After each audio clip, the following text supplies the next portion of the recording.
Welcome into Bearcat Game Day. I'm Wiley Ray, and with me as always is Jaden Varner. And Jaden, it is homecoming week here for Bearcat football and Bearcat faithful as we're sitting in the studio as KNWT currently is finishing up their homecoming parade and getting ready for the big game at Bearcat Stadium. But Jaden, like I mentioned, a great week to be a Bearcat. Oh, yeah, absolutely. The students, of course, they got to enjoy the no classes on Friday, walkout day, and then the great tradition of the president going out and ringing the class of 48 bell out there. It's a great time to be a Bearcat, really, it is. And, you sit here and talk about a century of homecomings for the Bearcats, and we're going to send it to a quick pack, and that'll give you more information about a century of homecomings here at Northwest Missouri State. On October 19th, 2024, fans will gather at Bearcat Stadium to watch Northwest take on the University of Central Missouri Mules. This year, Northwest is celebrating a century of homecomings. Northwest football's first season was in 1905, and the first homecoming game took place on October 10th, 1924. And now for some fun facts about favorite homecoming traditions. The first homecoming queen was picked in 1941. The variety show was added 6 years later in 1947. And the first walkout day occurred 9 years before the first homecoming game in 1915. There is a lot of history in the past 100 years of homecoming, but let's fast forward a little bit and take a look at homecoming games from the past 5 years. The Bearcats were slow to start against the Lincoln University Tigers, but once the first quarter ended, there was no hope for the Tigers. Northwest won its fifth straight homecoming game with a final score of 56-9.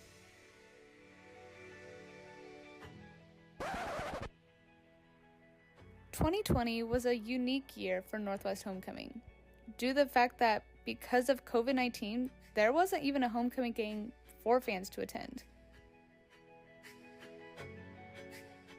The 2021 homecoming game was a huge win for the Bearcats, beating the Nebraska Kearney Lopers 66-13. Northwest celebrated a big victory with 10 touchdowns in front of the 7,509 fans that showed up.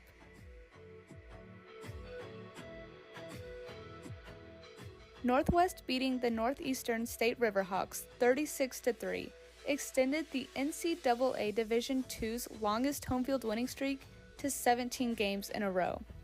This was Northwest's 7th consecutive homecoming win. Rival Pitt State left a big damper on Northwest homecoming in 2023. Beating the Bearcats 28-7, the Gorillas held Northwest scoreless until the fourth quarter.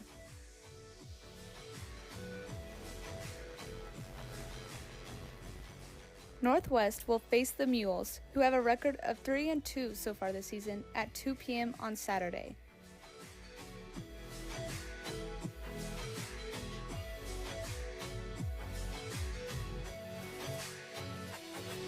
The last time these two matched up, the Mules took the win by just 3 points.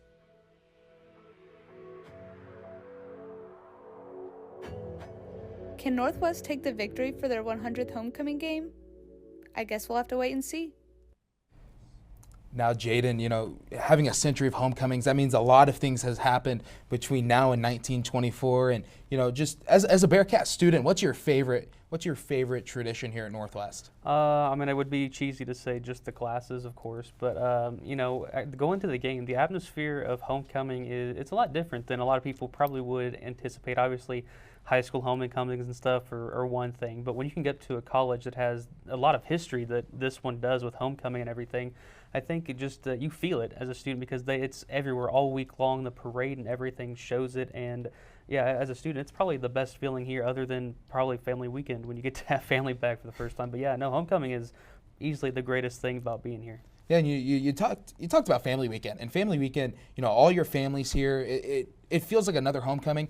But like you said with high school, you have that homecoming weekend, just things feel more energetic. Everyone, whether it's family, alumni, future Bearcats, past Bearcats, like I said with the alumni, it's just everyone comes to Maryville, Missouri. The town closes down completely, it feels like.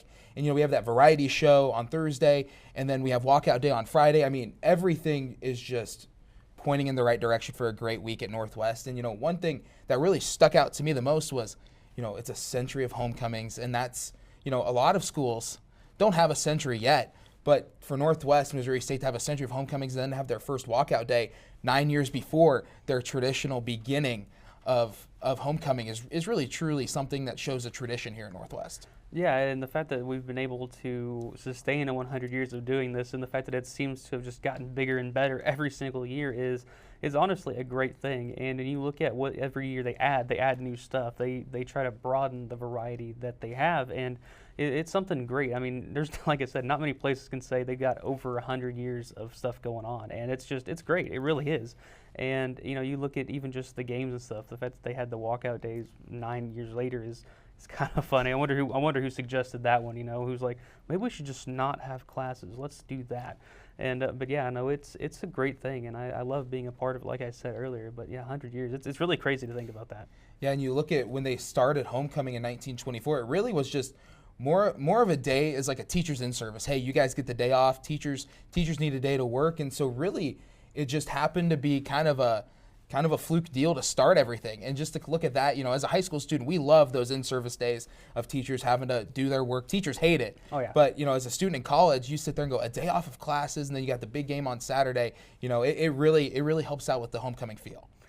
Yeah, it absolutely does. And then when you really think about it, that whole morning you wake up. I mean, us media students up 5 a.m. getting stuff ready for parade stuff. It certainly can be stressful, but it's a good stress, knowing that it's something you're bringing a tradition to people not only that have been here, but have gone on and moved on with everything in their careers, and they still come back to see this. They come back here because they're Bearcats, and that's what connects everybody. It's a homecoming. It really is. It's just everybody coming back together for what they loved for so long. I love how you talked about, as mass media students, we're up at 5 a.m., but there is a group who's up before 5 a.m., and that's the Bearcat Marching Band. When they do their tradition, they go to the president's house, they wake him up, and then he comes out and throws candy, and they play the fight song. And I remember that last year as a student, you definitely hear the band coming through about 1 or 2 a.m., and you're like, man, I just want some sleep.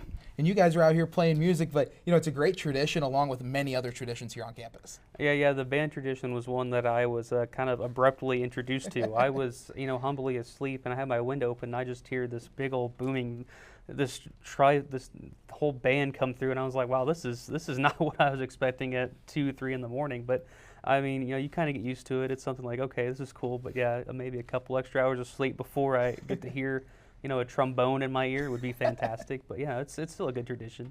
And as we inch closer to game time, we're going to take a quick break and go to a pack where it brings you information about Central Missouri versus Northwest Missouri State.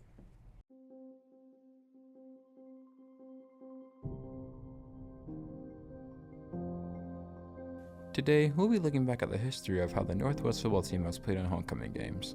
This year will mark the 100th year that Northwest Missouri State University has celebrated homecoming games, but we'll be taking a look at the past 10 years of how the Bearcats have done in homecoming football games. Since 2014, the Bearcats have a winning record of 7-2 on homecoming day, with those two losses being against Northwest's rival, the Pittsburgh State Gorillas. One of those losses will happen last year on homecoming when Pittsburgh State will walk into Bearcat Stadium and dominate the Bearcats, leaving the crowd silent in a one-sided game 28-7, in where the Pittsburgh State Gorillas would cause 3 turnovers and a sack. Northwest offense couldn't get anything going in the passing game, but it was in the running game, mostly relying on former Northwest running back Jay Harris, who would run for 123 yards and 19 carries. But the offense wouldn't score until the fourth quarter, and by that time, it would be too late. The Bearcats defense would shut out the Gorillas in the first and third quarter, but it wouldn't be enough as they would allow Pittsburgh State to score 21 points in the second quarter and 7 in the fourth. In those 10 years, the Bearcats are 1-2 against the Gorillas, but when it's any other team, the Bearcats are unstoppable. The 7 wins that Northwest has shown how they dominate on homecoming. In those homecoming games that they won, the Bearcats have outscored their opponents 318-72. With the Bearcats football team that changes every year, homecoming games are worth watching when the Northwest Missouri State Bearcats are playing because they will bring on a good show. Today, Northwest will play the Central Missouri Mules. How many points will the Bearcats score? We're about to find out really soon. I'm Jaden Hensley, and this has been some of the history of homecoming games. Now, Jaden, when you look at last week's games, before we jump into this week's slate in the MIAA, last week was a crazy one. Northwest fell in Edmond, Oklahoma to the Broncos. And then you look at Central Missouri, they fell in Warrensburg to Missouri Western, who really has kind of had themselves a down season. Northwest, 4 straight wins, 4-2 going into this one, then fall 4-3 on the season, and now look fourth in the MIAA. And you just look at the slate of the MIAA right now, and it's been nothing short of crazy.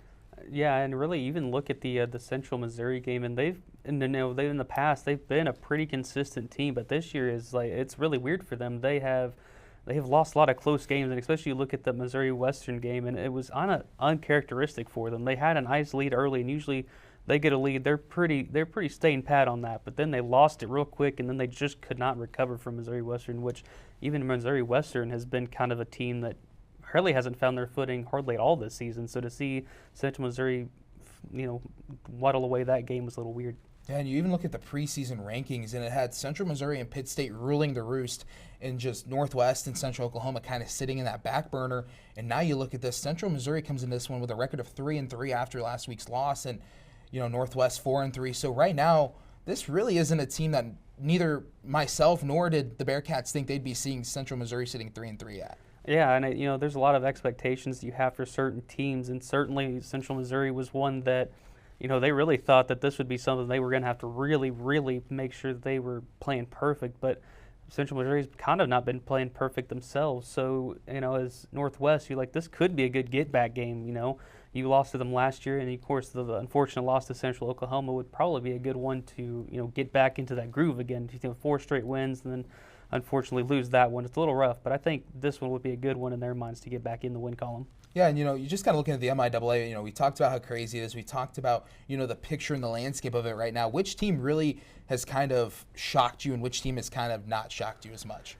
Pittsburgh State's been kind of one team that I really thought would still look, at the top of the MIAA, but really, they're kind of in a weird struggle state. They have been in a lot of close games, similar to what Emporia State's looked like. And I know that Emporia is number 2 and Pittsburgh State's number 3. But yeah, they've been kind of both just in this weird limbo this year where it's like they don't really kind of have their identity figured out. And earlier on, we really did think Pittsburgh State had it figured out. But so far, they only got the one loss so far, but it's been a really weird season for them. And then Central Oklahoma has they've been exactly as advertised. Just an offensive powerhouse, and the defense has picked it up a little bit. But yeah, they're probably, them and Pittsburgh State, are the 2 most surprising teams for me. Yeah, we sat here and at the other Bearcat pregame show, we talked about Emporia State and how they were playing games down to the wire.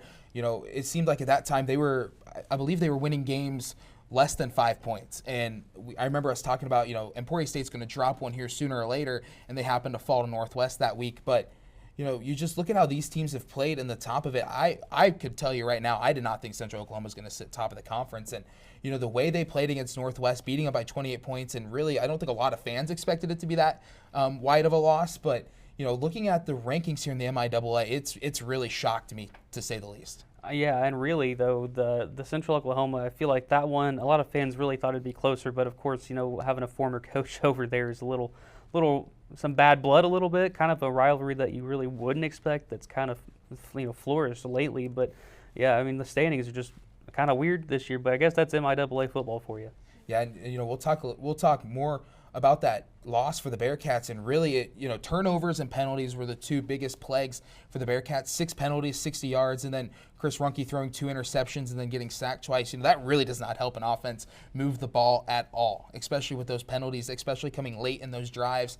You have your 2nd and short, 3rd and short that are, 3rd and manageable, a lot of teams will call it, and then a holding or an offensive pass interference really puts you back 10, 15 yards.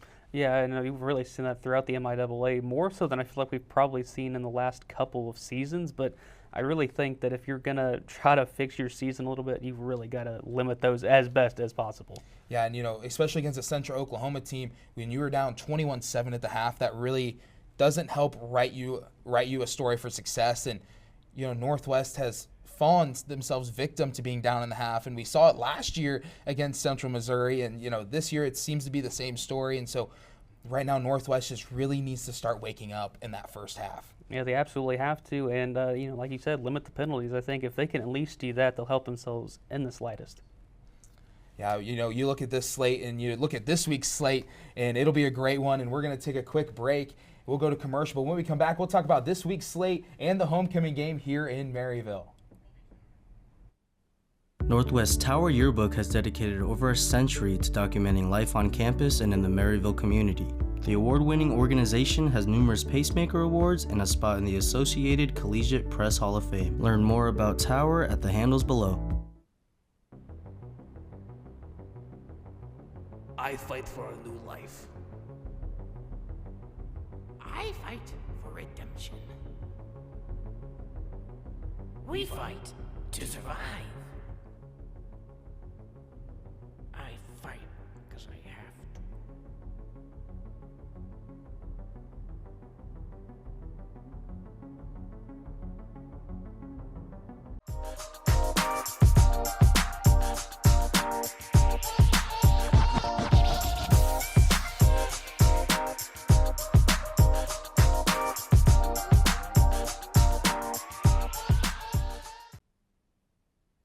Wiley Ray, and with me is Jaden Varner. And Jaden, we talked about last week's slate. Now let's talk about this week's slate, and it should be a great one in the MIAA once again. And, we talked about how chaotic the conference has been this year, and I think this week really shows how chaotic it could get. Yeah, and you look, a lot of teams are playing teams that have coming off a loss, and so especially our game, of course, we'll get to that a little later, but that Fort Hays-Pittsburgh State game is looking a little bit more of an importance to both of those teams, both one-loss teams. Of course, Fort Hays losing to us a couple weeks ago, so that one's a little more important for them than I would say for Pittsburgh State. Nebraska Kearney, they've been kind of a finicky team this year. They have played some really good teams really well, and I think Missouri Western's kind of in a limbo with them as well. I think that one is probably another good game to look at. And then, of course, the Central Oklahoma game, Northeastern State.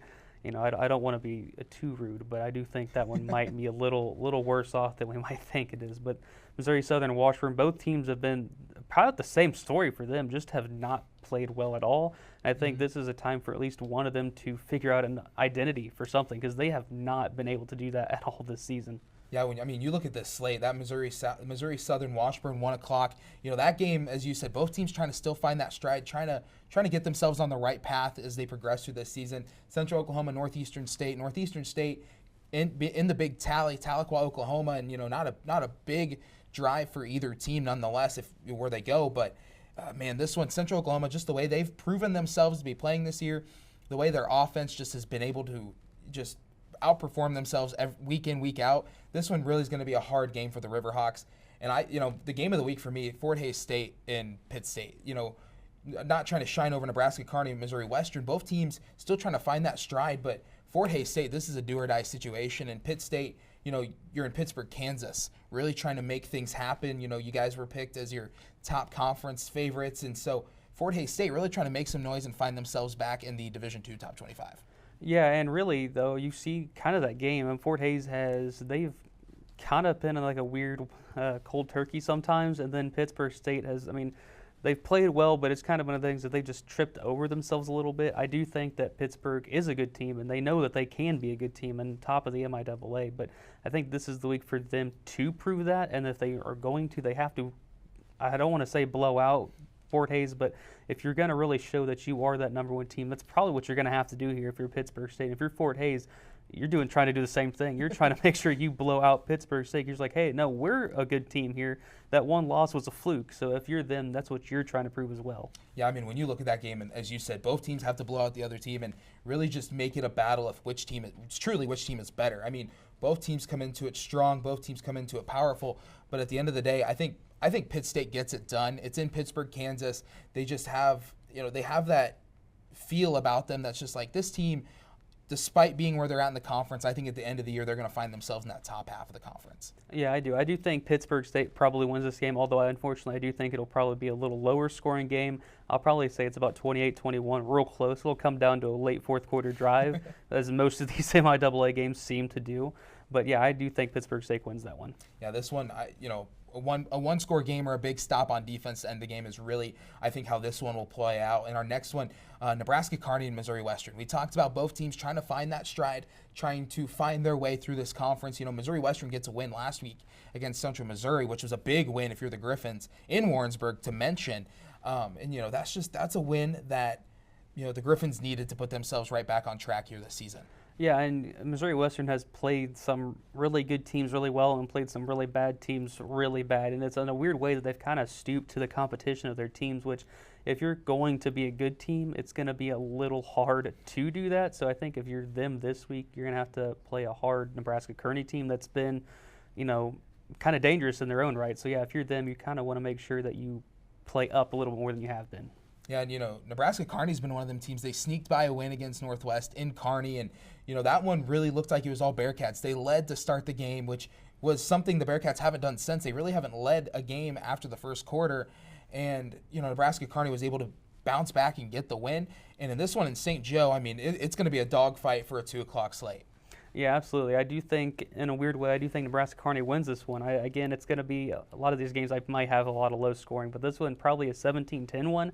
I just think it's going to be that kind of game where both teams are trying so hard to get a win that they kind of step over themselves too much. Yeah, I think this one, I think the point wise you have right. I do think a lot of people look over that Missouri Western offense, and in this one, give me Missouri Western 20-10. Just the way they've been able to play, the way they got the win last week. Man, it's hard to look past this Griffins. I know there are rivals down in St. Joseph, but nonetheless, they still have that offensive integrity, and that defense still can prove themselves that they're worthy of being in the MIAA.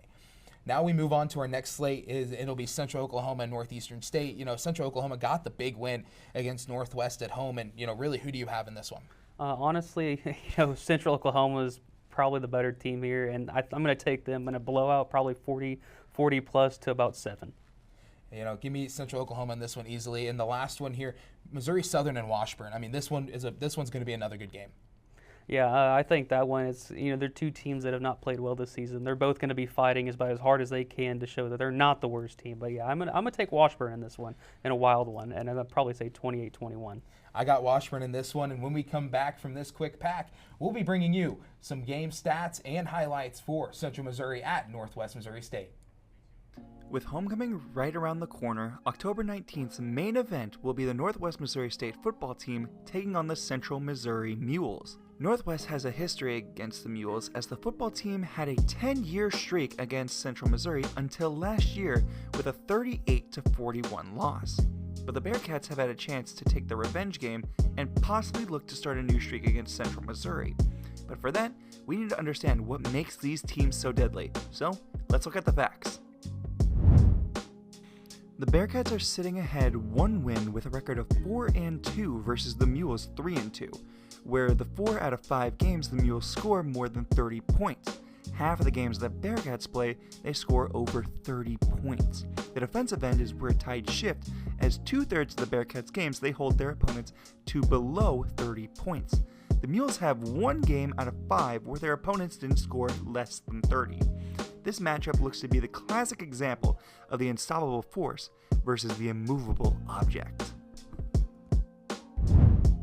The Bearcats have an arsenal of players fit for every task of their flexible offense, as both rushing and passing are options that don't outweigh the others. Running backs like Tank Young, Jaden Brady, and Tashawn Porter have combined 533 rushing yards this season as running backs shine. Passing is a great option, as quarterback Chris Ruhnke tallies 1,646 passing yards while dishing out dimes to his wide receiver corps. Luke Matthews seems to be a constant target with 524 yards on highlight catches like this one.